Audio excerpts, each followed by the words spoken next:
Champion up north.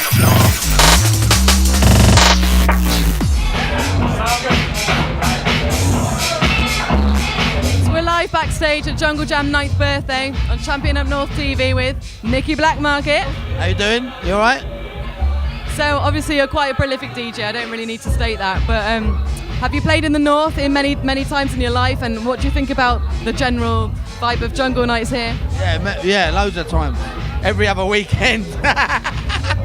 and Leeds is one of them places, always, every time it delivers. Wicked crowd, no trouble, wicked vibes, a good versatile crowd that like a bit of everything. Whole spectrum, that's what it's all about. So it's quite an eclectic mix now, you say. Like, do you feel like that is something that's merged in recent years, or is that quite a new thing? I think if you go to the right places, it's always been there. The right clubs like Jungle Jam been doing it, you know, what can I say? So I mean, you've obviously played quite a lot of venues in your life, that goes without saying. What do you feel that has been your kind of most memorable thing that you've done recently? I'm just happy still to be in the mix, still doing, that's my reward, my award and reward, is I'm still doing it, and I love it. I still love it with a passion. I get on the decks, I'm still like a little kid. Absolutely love going to work. You know what I mean? I've been blessed. Really good. So away from the here and now, I want to go a little bit into your history, just a little bit. I may have recently found out that you had a bit of an early electro phase in your early teens. Is that true? Well, that's how I started off, yeah. Early 80s. The turn of the music when the dance music thing really started kicking in, and it was electro. Even though I must say I like 80s soul, but that was probably, you know, I used to go to, back in the day, used to be Groove Records, and go and buy the US imports. That's what it was back in the day. And was there like an obvious point during that time that you thought, wow, drum and bass is my thing, this is what I'm going to stick to now? Well, it's just, the way I see it is, it's a logical progression. This is our music for us, made by us. This is born and bred here in this country. British breakbeat music. This is our thing. So it's kind of like an evolution through time. That progression. Yeah.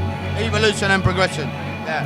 And also in terms of how you actually perform and mix, a lot of people do say you bring improvisation and variety, like quite a spontaneous feel to your sets. And what do you think about that? It just create vibes.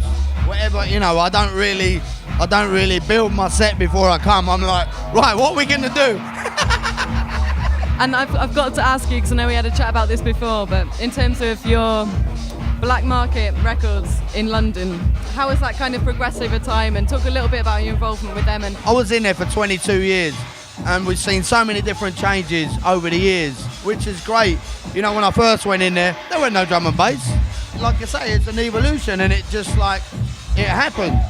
And did you feel like almost being like having such a present role in the shop helped you kind of become more headstrong and more like involved in underground music lovers at the time? Like, well, what we were the flagship for the scene.